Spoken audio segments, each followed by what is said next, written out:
Bonjour les amis, bienvenue dans cette vidéo d'information sur l'Olympique Lyonnais. Alors aujourd'hui, 3 sujets principaux. La conférence de presse de Laurent Blanc. Bon, il n'a pas beaucoup parlé du match. Il faut dire qu'il a été peu interrogé sur le match face à Clermont.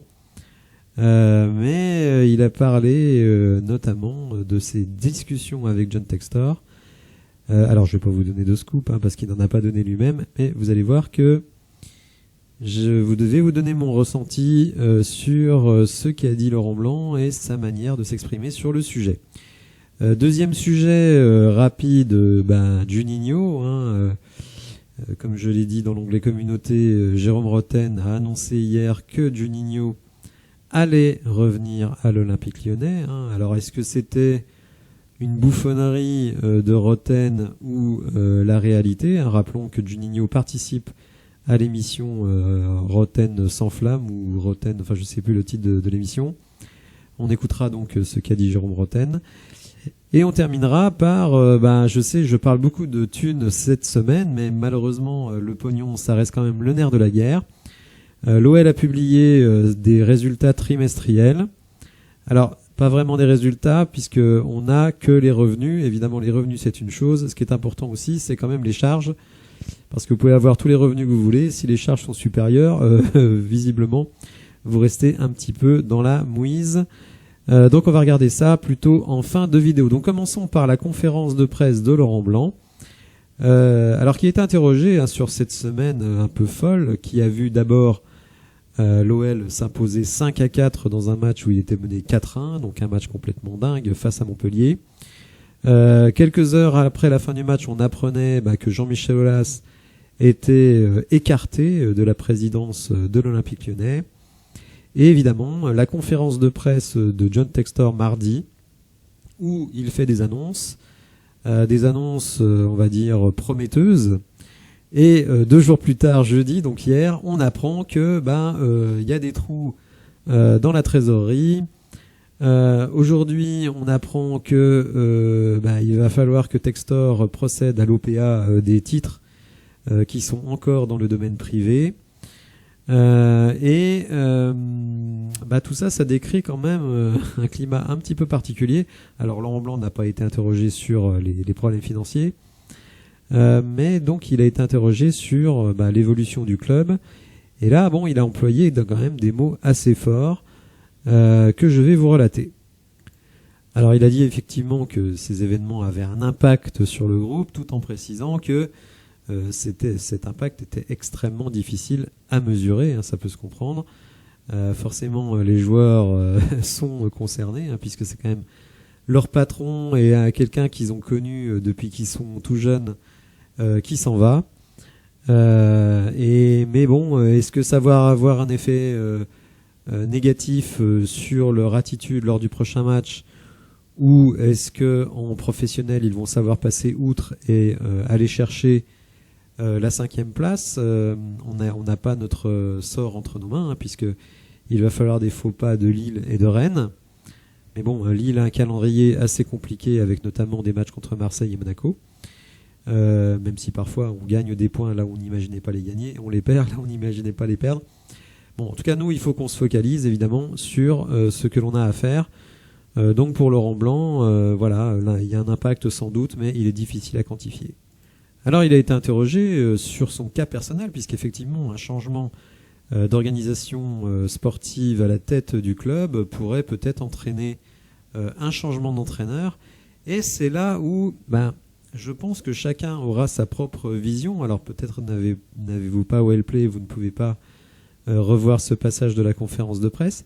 Mais moi j'ai pas senti un Laurent Blanc qui était certain de rester. Je l'ai senti un peu gêné aux entournures. Alors ça, peut-être que je me fais un film, j'en sais rien. Mais on pouvait penser après la conférence de presse de Textor que Laurent Blanc était forcément inclus dans le projet de la saison prochaine.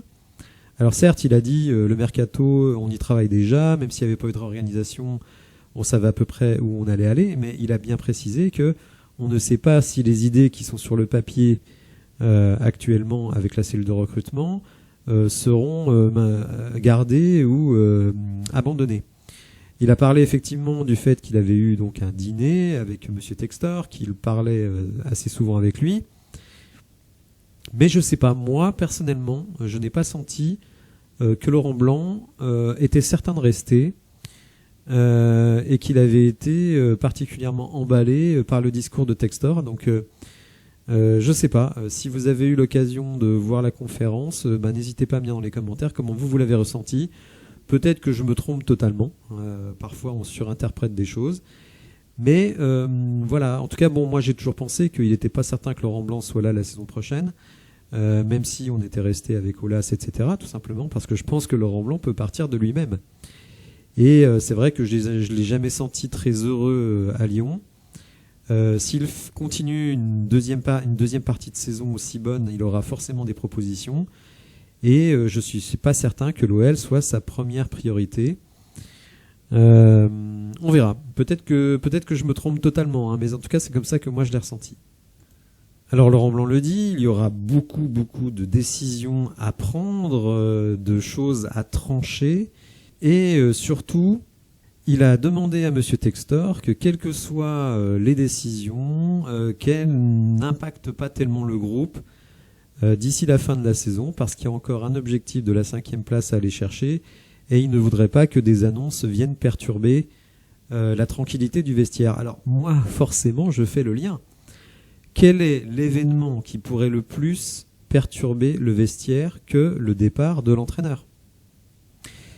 Vous avez peut-être connu cette époque, mais rappelez-vous Bordeaux, juste avant que Laurent Blanc prenne l'équipe de France, on apprend en début d'année, c'était des rumeurs, que Laurent Blanc allait prendre la sélection. À ce moment-là, Bordeaux était, je crois même, leader de Ligue 1, et derrière, ça a été la débandade totale. Donc, alors, là aussi, peut-être que moi, je me fais des films, je n'en sais rien, mais en tout cas, je n'ai pas ressenti après cette conférence de presse que contrairement à ce qu'avait dit Monsieur Textor, Laurent Blanc allait rester. Alors Textor, lui, peut-être que de son point de vue, il voudrait bien que Laurent Blanc reste, mais je ne sais pas, je n'ai pas senti que le fruit de leur discussion avait été extrêmement excitant pour Laurent Blanc. Bon, j'arrête mes films, mais en tout cas, voilà, ça a été mon ressenti par rapport à ce qu'il a dit. Alors, interrogé sur les ambitions futures de l'Olympique lyonnais, parfois Laurent Blanc parlait de manière impersonnelle, parfois il s'incluait dans le projet, donc c'est pour ça c'est difficile de totalement lire ce qu'il disait. Mais en gros, il disait quand même que avant de faire un recrutement, avant d'envisager l'équipe, il faut savoir là où on veut être. Si l'Olympique lyonnais envisage le top 3, alors c'est ce qu'on peut penser, puisque John Textor a dit que l'objectif la saison prochaine, c'était de retrouver la Ligue des Champions. Donc forcément le top 3, au pire 4e, puisqu'il y aura un tour préliminaire pour le 4e. Mais top 3, c'est qualification directe. Alors pour l'effectif de dimanche, il a dit que tout le monde serait là, sauf éventuellement Bradley Barcola qui a chopé une infection, qui ne s'est pas entraîné avec le groupe parce qu'apparemment ce qu'il a est extrêmement viral. Donc ils font le point demain pour savoir s'il est disponible dimanche, et on a bien senti que Laurent Blanc espérait que Bradley soit disponible dimanche, parce qu'il faut bien reconnaître que c'est un de nos joueurs offensifs les plus efficaces, évidemment, derrière Alexandre Lacazette. Alors passons rapidement, parce que finalement on n'a pas d'infos, on en aura peut-être plus tard ce soir, puisque Juninho sera l'invité de Rotten sans flamme à 18h, donc Jérôme Rotten va l'interroger sur son retour éventuel à Lyon. Alors peut-être que Juninho va noyer le poisson, j'en sais rien, mais il faut bien se souvenir que John Textor a dit qu'il ne serait pas PDG du club très longtemps, qu'ils allaient nommer quelqu'un rapidement, qu'ils étaient en train de consulter. Donc voilà, on va écouter ce qu'a dit Jérôme Rotten hier dans son émission. Dans Rotten sans flamme. Voilà. Mais tout de suite. Là, il va revenir, attention, ça sent le retour à Lyon. On essaiera de lui demander. J'ai des infos, j'ai quelques infos. Des infos GR25 Je les donnerai demain avec Johnny, comme ça. Allez, très bien, on adore. Alors donc vous l'avez entendu, Jérôme Rotten, alors fait-il le malin Bon, on sait que c'est pas quelqu'un qui est très outillé intellectuellement, donc on peut s'attendre à ce qu'il fasse le kéké, mais il travaille quand même avec Juninho, donc bon, je pense quand même que cette idée-là n'est pas totalement saugrenue. Avant de me prononcer, j'ai lancé donc une consultation sur le sujet. Donc pour le moment, 85 votes, vous êtes massivement pour, 81% contre 19. Alors moi, bon, avant de me prononcer sur Johnny, je vais attendre de voir à quel poste exactement il pourrait être. Bon, déjà s'il va revenir à l'Olympique Lyonnais, mais à quel poste il va être nommé. Je pense que c'est très important. Je dois vous dire que je n'ai pas été totalement convaincu par Juninho, directeur sportif. Après, comme président, comme on va dire lien entre les joueurs, le staff, etc., je trouve que ça pourrait être intéressant. Après, il faut que lui aussi accepte qu'il n'est pas l'entraîneur. Je crois que c'est ce qui avait beaucoup posé de problème à l'époque de Rudy Garcia. Et il ne faut pas non plus qu'il nomme l'entraîneur parce que Silvinho et Peter Bosz, non merci. Par contre, effectivement, s'il peut aider dans le recrutement, dans la discipline à l'intérieur du club, etc., je pense que ça peut être intéressant. J'espère aussi que lui-même aura appris sans doute de ses erreurs sur son premier passage. On sait que Juninho c'est un passionné, donc s'il a un rôle, on va dire, de manager, il faudra qu'il soit plus conciliant. C'est quelqu'un de trop entier. On sait qu'il a le cœur, le club chevillé au corps, mais il faut aussi qu'il puisse être un peu plus diplomatique. Alors je me rends compte que ici je suis pour et contre je suis. Alors je ne sais pas pourquoi ça apparaît comme ça, excusez-moi. Enfin bon, je pense que vous comprenez qu'il y a pour et il y a le contre. Donc Juninho, on va suivre ça, peut-être l'interview ce soir dans Rotten sans flamme, et on va tout de suite passer au rapport financier. Alors l'intérêt d'avoir un club coté en bourse, c'est qu'il est obligé d'être assez transparent sur les chiffres. Alors ça n'empêche pas qu'il peut y avoir parfois des petites subtilités, mais en tout cas, voilà, l'Olympique Lyonnais a publié son rapport d'activité au 31 mars 2023. On a la comparaison avec le 31 mars 2022, donc c'est intéressant de pouvoir noter l'évolution. On peut constater que le total des produits d'activité est en hausse, mais il va falloir relativiser ce chiffre par plusieurs données. Alors on voit que c'est un petit peu en progression. Alors, malheureusement, l'absence de Coupe d'Europe nous fait perdre 8 millions. 8 millions dans la billetterie. Alors, la billetterie a augmenté sur les matchs de championnat et les autres matchs. Mais vous voyez, effectivement, en Coupe d'Europe, il ne reste plus rien. En droit télé, alors on va se dire, oh là là, qu'est-ce que c'est que ces droits télé? Alors on voit qu'on perd 16 millions. Vous voyez quand même l'absence de Coupe d'Europe, et même la Ligue Europa, qui n'est pas la Coupe d'Europe la plus rémunératrice, ça fait déjà 24 millions de moins par rapport à la saison passée. Donc on passe de 26 à 47, mais alors c'est pas parce que les droits télé ont augmenté, mais c'est parce que l'OL a récupéré une partie de l'opération CVC Capital. En fait, la Ligue 1 a, on va dire, revendu une partie de ses droits télé à ce fonds CVC, et donc pour plus d'1 milliard, et donc les clubs français ont récupéré une somme relativement importante. Et l'OL fait partie de ceux qui ont les plus grosses dotations, le Paris Saint-Germain ayant la plus grosse, mais nous en égalité avec Marseille. Alors vous voyez ici, on a le détail. Certes, une progression de 15%, mais c'est dû à ces 16 millions et demi. Alors il y aura un deuxième versement, assez important d'ailleurs, qui est même supérieur à 16,5 cette année.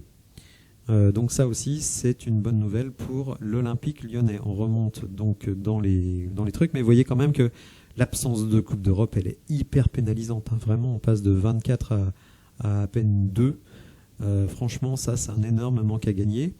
Alors, la marque OL se porte très bien, puisqu'on progresse de 21% sur ce sujet, en produits dérivés, mais aussi en autres produits de la marque. Alors là, je ne sais pas exactement ce que c'est. On va regarder s'il y a un détail. Alors on nous dit qu'ici, les royalties liées au catering, alors je ne sais pas ce que c'est, donc une consommation soutenue du grand public les jours de match. Donc visiblement, vous becquetez davantage et vous buvez davantage quand vous allez au match, donc continuez, ça permettra de remplir les caisses. Alors les events, ça c'est très bien, vous voyez une progression de 102%. Donc on est passé de 4,7 millions à presque 10 millions. Donc ça, c'est vraiment une belle réussite.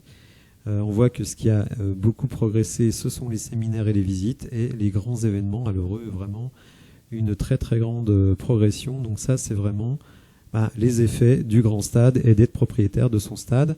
Alors vous allez me dire, ça fait que 10 millions, mais c'est toujours ça de prix. Et en plus, ça, c'est sur du long terme, hein. C'est-à-dire que ça a vocation, à mon avis, à se développer, puisque il y aura la Coupe du Monde de rugby, d'autres événements, notamment pendant les JO, où le stade, le Groupama Stadium, sera utilisé. Alors, là où je dis toujours qu'il faut toujours prendre des pincettes sur les produits d'activité, c'est que vous voyez que les sessions de joueurs représentent une partie absolument colossale de notre budget. Vous voyez qu'au 31/3/2022, sur 193 millions de recettes, il y en a 82 millions qui sont dus à des ventes de joueurs. Donc penser qu'on peut garder nos joueurs qui ont de la valeur, c'est faux. C'est faux. Puisque même en faisant ça, on est déficitaire. Donc c'est pour vous dire que notre budget, il faut vraiment le révolutionner. Donc cette année, on est à 202 millions, donc en progression de 5%.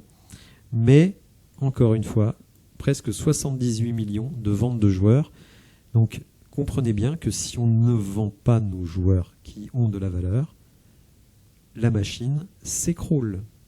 Elle s'écroule. Donc c'est pour ça, quand j'ai fait la vidéo Cherki et Barcola sur le départ, très sincèrement, je ne vois pas comment l'OL peut tenir son rang en ne vendant pas au moins un de ces deux joueurs. Les deux, peut-être. Je pense pas qu'ils feront les deux parce qu'ils auront peur que ça énerve trop les supporters. Mais au moins un sera vendu, donc plus les 30 millions de Malo Gusto. Alors je ne sais pas si, alors on va regarder si Malo Gusto a été pris dans ce trading joueur. Donc ici, ouais, voyez, donc Malo Gusto a été pris dans ce trading joueur. C'est-à-dire que là, comme l'exercice clôture au 30 juin, si on veut à nouveau maintenir donc environ entre 70 et 80 millions de ventes, eh bien, vous allez devoir faire Lukeba, Cherki, Toko Ekambi, ça ne gênera personne, et peut-être Romain Fèvre. Donc vous voyez, malheureusement, dans notre budget, les cessions de joueurs sont incontournables, et malheureusement, ça ne va certainement pas s'arrêter.